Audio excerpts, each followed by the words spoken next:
Oi, gente! E aí, hein? Tudo bem? Chegamos finalmente ao último capítulo da nossa leitura compartilhada, capítulo 10. Negocie como se sua vida dependesse disso. Gostaram até aqui? Eu gostei bastante. Gostei de compartilhar com vocês essa leitura. Vamos ver o que acontece nesse último capítulo? Encontre o cisne negro.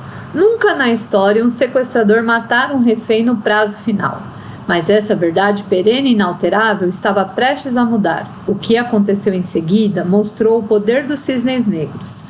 As informações ocultas e inesperadas que os desconhecidos, cuja descoberta muda o jogo em uma dinâmica de negociação. Então aqui, a gente já falou em capítulos anteriores, né, que a empresa dele chama Cisne Negro.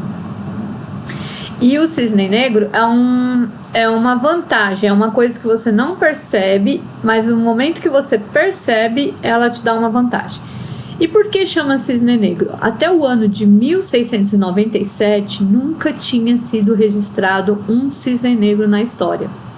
Então, um biólogo conseguiu avistar um cisne negro e naquele momento mudou-se um paradigma, porque todo mundo achava que só existiam cisnes brancos. Então, por isso que eles chamam de cisne negro os desconhecidos desconhecidos. Então, às vezes a gente acha que não existe, mas existe. Encontre a vantagem no previsivelmente imprevisível.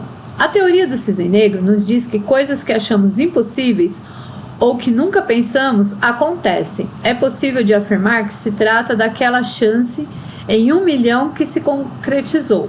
Estamos falando aqui de eventos nunca imaginados, que no entanto ocorrem. Então, o que ele está falando aqui é você achar uma vantagem previsivelmente imprevisível, assim, não é aquela chance em 1 milhão que é previsível. É uma coisa que você não imaginou e de repente você se dá de cara com ela. O caso do sequestrador que matou o refém no prazo final, nunca até aquele momento um sequestrador tinha matado o refém no prazo final. Então eles achavam que tem um método lá de investigação deles, que os sequestradores sempre querem dinheiro, sempre querem ser ouvidos, mas naquele caso específico daquele dia, ele queria ser morto pelos policiais. Então ele tinha uma outra intenção. Descobrindo os desconhecidos desconhecidos. Cada caso é novo. Devemos deixar o que sabemos, os nossos conhecidos conhecidos. Nos guiar, mas não nos cegar para o que não conhecemos. Permanecer flexíveis e adaptáveis a qualquer situação. Sempre manter uma mente de iniciante. E não devemos nunca supervalorizar nossa experiência ou subestimar as informações e emoções que se apresentam no momento a momento, em qualquer situação que enfrentamos. Lendo esse último capítulo, eu falei, nossa, que coincidência, né? Porque vocês querem mais do que um cisne negro, do que a pandemia que nós estamos vivendo, essa situação de quarentena? Isso é um imprevisível previsível, porque alguns estudiosos, alguns pesquisadores já vinham dizendo que existia essa possibilidade. Mas por mais que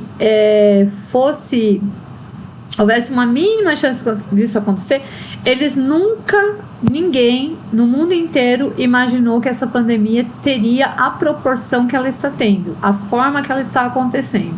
Então nós estamos vivendo um momento cisne negro. Olha que incrível, gente, assim, incrível no sentido do livro, tá, gente? Não no sentido do que nós estamos vivendo, porque é muito difícil, tá? Eu compartilho qualquer dor que vocês estejam sentindo, porque para mim também está sendo bastante difícil. Inclusive, fazer essa leitura compartilhada com vocês durante esses dias tem sido para mim um alento de utilidade, porque eu, enquanto professora e professora de educação infantil, não estou trabalhando diretamente com os meus pequenos todos os dias, como eu amo fazer, né? Eu faço interações com eles pelo grupo do WhatsApp, mas está sendo muito difícil esse momento para mim. Então, compartilhar essa leitura com vocês, trazer um pouquinho desse conhecimento para vocês, está fazendo diferença neste momento na minha vida, e eu espero que esteja fazendo na vida de vocês também. Por definição, não sabemos o que não sabemos. É por isso que digo que encontrar e entender cisnes negros exige uma mudança de mentalidade. É preciso expandir caminhos consolidados e adotar novas maneiras de escutar, intuitivas e sensíveis às nuances. É vital para todos, de negociadores a inventores e comerciantes. Então, o que ele diz aqui? Por definição, a gente não sabe que não sabe. E aí, num outro curso que eu fiz, eu aprendi um pouquinho disso, que existe 4 estágios da competência, que é aquilo que você sabe fazer. O primeiro é o que você não sabe que não sabe. Então, a gente não sabia que isso poderia acontecer, no caso, por exemplo, a pandemia. Então, eu não sei que não sei. Mas aí, agora a gente sabe. Então, a partir do momento que eu sei que eu sei o que eu não sei. Então, eu vou aprender como lidar com isso. Aí, a gente está nesses dias aprendendo a lidar com isso.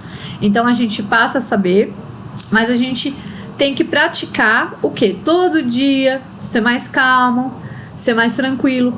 E no começo, qualquer hábito é difícil de ser aplicado. Então, o 4º estágio da competência é aquele momento que você já sabe e que você age inconscientemente, que é um hábito que já se tornou comum para você. Então, o que está acontecendo agora? Nós já estamos no 3º mês da quarentena, então muitas coisas pra gente que nos assustou lá no começo, agora já não nos assusta tanto, não é verdade? A gente já consegue ir menos ao supermercado, sair menos de casa. Muito difícil é lidar com o quê? Com os sentimentos, com a saudade. Mas até isso a gente já está arrumando meios de resolver. Inclusive esse desafio que a gente está fazendo, que está terminando hoje, foi muito importante também para muitas pessoas. Eu percebi durante os dias do desafio a diferença que fez na vida de cada um. Os 3 tipos de vantagem. Na teoria, a vantagem é a capacidade de infligir perda e preservar ganho. Perceba que uma vantagem não é a mesma coisa que poder. Donald Trump é um homem muito poderoso, mas se ele estiver sozinho no deserto e o dono da única loja existente no raio de quilômetros tiver a água que ele quer, o vendedor é que tem a vantagem. Vantagem positiva, o interlocutor já tem interesse. Vantagem negativa, aversão à perda. Vantagem normativa, usar normas e padrões do interlocutor. Então ele diz que são 3 tipos de vantagens que a gente pode detectar para descobrir um cisne negro. Então uma vantagem é o interlocutor já tem interesse no que a gente está ou vendendo, ou negociando, ou um interesse na gente, de repente é um relacionamento que a gente está começando, então é uma vantagem positiva. A negativa é a aversão à perda, então quer dizer, eu faço um contrato que tem uma multa, então a pessoa ela vai ter um medo de romper aquele contrato, ou eu falo que ele está tendo uma oportunidade única, ou uma promoção, então a gente usa de um termo teoricamente negativo, mas para a pessoa consumir aquele produto porque é a última oportunidade, vão acabar. E a normativa é usar as normas e os padrões do interlocutor, ou seja, conhecer um pouco dele pessoalmente. A gente vai ver um pouquinho mais aí nos próximos slides. Conheça a religião dele. A religião do outro, que é o que o mercado, os especialistas, Deus ou a sociedade, o que quer que seja importante para ele, determinou como sendo justo e correto. Então, o que ele quer dizer aqui? Que a religião, vocês viram que está entre aspas, não é só a religião relacionada a Deus, mas é tudo que a gente acredita, tudo que a gente acha que é justo e correto. Então, se eu conheço o meu interlocutor e eu sei que ele é uma pessoa honesta, que ele é uma pessoa correta, que ele é devoto, então eu vou usar uma certa abordagem. Aí eu conheço meu interlocutor, eu sei que ele é do mercado financeiro, que ele gosta de uma coisa mais rápida. Lembra no capítulo anterior, né, do acomodador, do analista, dos tipos de interlocutores? Acomodador, analista e o assertivo. Então, aí eu vou também trabalhar batendo nesses pontos. Então, eu conhecendo o que ele acredita, eu consigo negociar de uma maneira melhor. O princípio da semelhança. Confiamos mais nas pessoas quando a vemos como semelhantes ou familiares, quando fazem parte do grupo com o qual nos identificamos. Então, o princípio da semelhança, ele vai estar até naquele livro Rápido e Devagar também. Ele é um dos vieses cognitivos que a gente tem no nosso cérebro que a gente nem percebe. A gente quer pertencer a algo. Então, quando a gente se identifica, vamos supor, eu vou fazer um negócio com alguém e eu torço pro Corinthians e ele também torce pro Corinthians. Então, instantaneamente, já vai ter uma simpatia só nessa descoberta. Isso é o princípio da semelhança. Você se torna mais aberto a uma negociação a partir do momento que você sabe que o seu interlocutor tem uma coisa semelhante a você. O poder de esperanças e sonhos. Todos nós queremos acreditar que somos capazes de feitos extraordinários. Ansiamos por um caminho para a alegria, e quando alguém é corajoso o bastante para traçá-los para nós, naturalmente o seguimos. Então aqui é quando a pessoa pode ter um propósito muito bacana e a gente vai seguir, porque a gente tem esse poder das esperanças do sonho. Por exemplo, no nosso desafio mesmo, que ocorreu na última semana, né? A gente fez as corridas, mas além das corridas que a gente estava fazendo, que era um desafio, a gente fez as doações dos alimentos. Então tinha um propósito. Então quando a gente acredita nisso, a gente segue, né? E foi uma super arrecadação, foi muito bacana esse desafio. E é o que? É o poder das esperanças do sonho agindo sobre a gente, né? A gente acredita no mundo melhor. Não é loucura, é uma pista. Mas o momento em que estamos mais dispostos a jogar as mãos para o alto, faltou a palavra não, gente, desculpa, e declarar eles são loucos, é com frequência o melhor momento para descobrir os cisnes negros. Então a gente vai ver a seguir que às vezes, aparentemente, a gente acha, nossa, essa pessoa tá louca, não dá para falar com ela, não dá para negociar com ela nesse momento. E na verdade não é uma pista do sentimento subjacente. Lembra? A gente já falou bastante sobre isso. Então às vezes a pessoa não quer demonstrar o que realmente está acontecendo de verdade. E a partir do momento que a gente descobre isso, a gente descobre um cisne negro.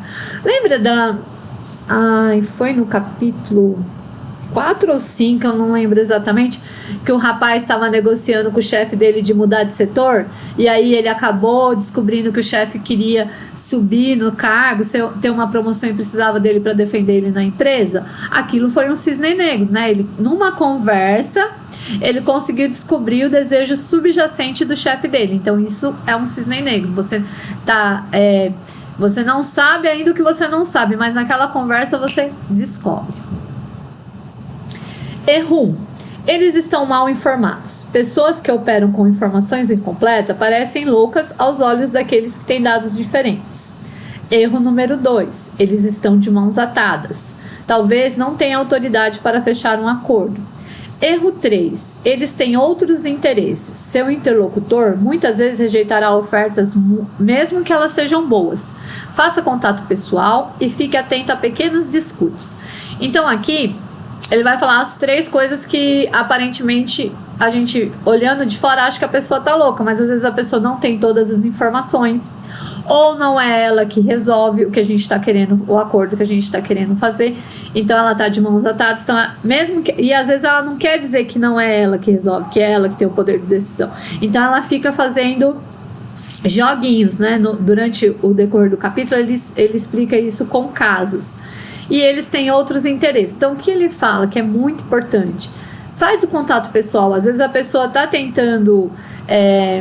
você está tentando falar com a pessoa por e-mail, né? E então, marca um encontro com ela. Ele fala que tinha um negócio que o amigo dele estava sendo enrolado já há uns 6 meses e ele não sabia o que estava acontecendo. Então, ele ligou para o rapaz, né? Para o diretor lá da empresa que ele estava negociando e falou, vamos jantar sem falar de negócios, sem compromisso. E aí, quando você se propõe a uma coisa sem compromisso, na verdade, no decorrer do assunto, porque como faz parte do seu dia a dia, ele acabou falando que o setor dele estava um caos, que ele estava correndo o risco de perder o cargo, e por isso que o contrato não estava tendo andamento. Então, ficar atento, né? Às vezes pequenos descuidos, às vezes uma fala que a pessoa tem 10 minutos antes da reunião ou pós-reunião, a gente pode pegar um cisne negro, também pode perceber uma coisa que ninguém percebeu. Então é atenção e intuição. Quando algo não faz sentido, dá para ganhar mais dinheiro. Ele se deparou com ações de seu interlocutor que não faziam sentido e inocentemente encontrou, usando um rótulo, um dos maiores cisnes negros que já havia em muitos anos.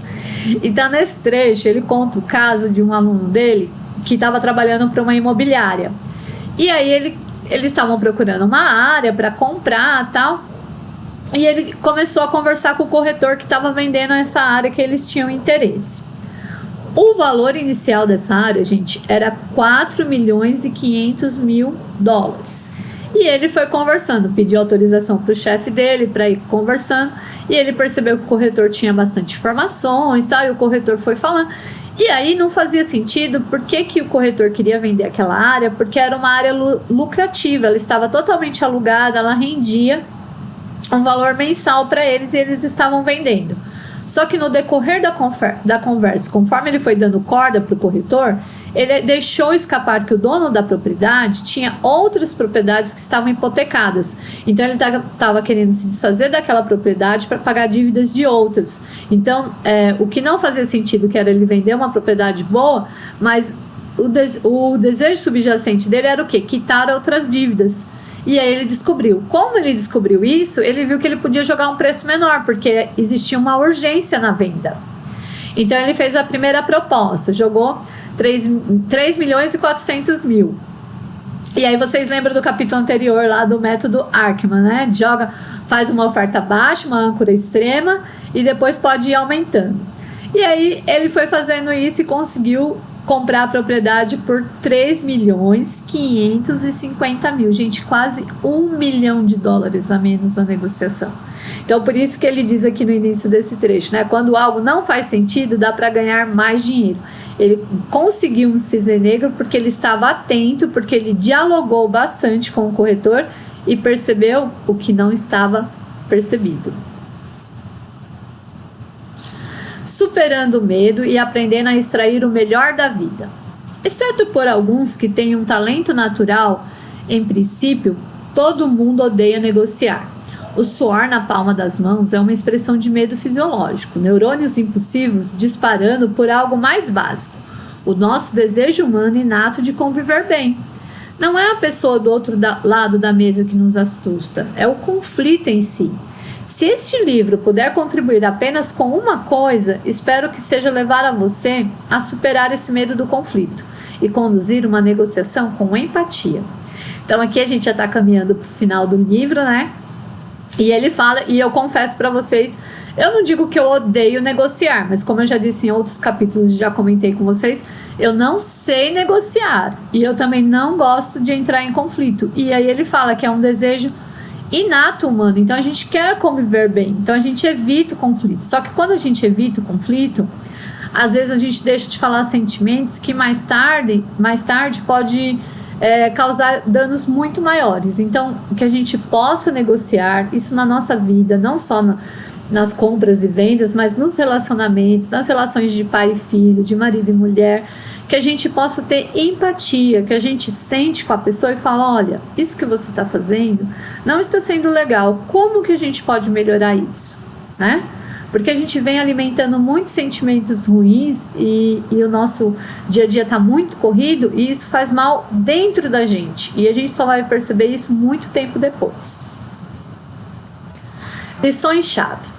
Deixe o que você sabe te guiar, mas não se deixe cegar por eles. Os cisnes negros são multiplicadores de vantagem. Trabalhe para entender a religião do outro. Revise tudo o que ouvir do seu interlocutor. Explore o princípio da semelhança. Quando alguém parece irracional ou louco, é mais provável que não seja nem uma coisa nem outra. Faça contato pessoal com o seu interlocutor. Então aqui ele resume o que a gente já falou, né? Como todos os capítulos, ele traz essas lições-chave resumindo o que foi falado no decorrer do capítulo.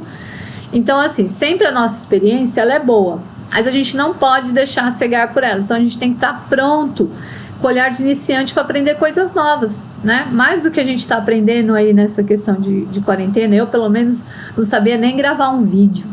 Nunca pensei, gente, na minha vida que um dia eu ia estar falando com vocês via uma telinha. Estou aqui, né? E estou muito feliz fazendo isso com vocês. E eu não vou ficar repetindo todos os itens dessa vez para a gente não demorar tanto nesse vídeo, mas o faça contato pessoal com o seu interlocutor. Isso é de fundamental importância, gente. Porque lembra lá num dos primeiros capítulos que ele fala da questão da suposição? Então, às vezes, a gente supõe que a pessoa tá brava com a gente supõe uma raiva, alguma coisa, e não pergunta. Não fala com a pessoa diretamente. Pergunta, gente. Ó, eu vou dar um exemplo que aconteceu comigo essa semana. Teve uma mãezinha que saiu do grupo de WhatsApp. Alguma pessoa vai falar assim, nossa, saiu do grupo, né? Ai, não quer participar com seu filho e tal. O que eu fiz? No dia seguinte que eu percebi, né? Porque ela saiu durante a noite, eu mandei uma mensagem para ela: mãezinha, tá tudo bem com você? Eu percebi que você saiu do grupo, teve algum problema que eu posso te ajudar? E aí ela me respondeu o seguinte, que ela tinha reinstalado o WhatsApp no celular dela, que tinha dado problema, e por isso ela tinha saído dos grupos, que era só eu colocá-la de novo. Vocês viram, gente? É contato pessoal, é a gente chegar e perguntar. Então não fique com dúvidas, não façam suposições. Conversem. Essa é a mensagem que eu deixo para vocês também. Um beijo, foi um prazer compartilhar essa leitura com vocês. E para quem gostou, para quem se inscreveu no canal, em breve tem a próxima leitura. Me aguardem, hein? Não vou deixar vocês muito tempo sem compartilhar conhecimento.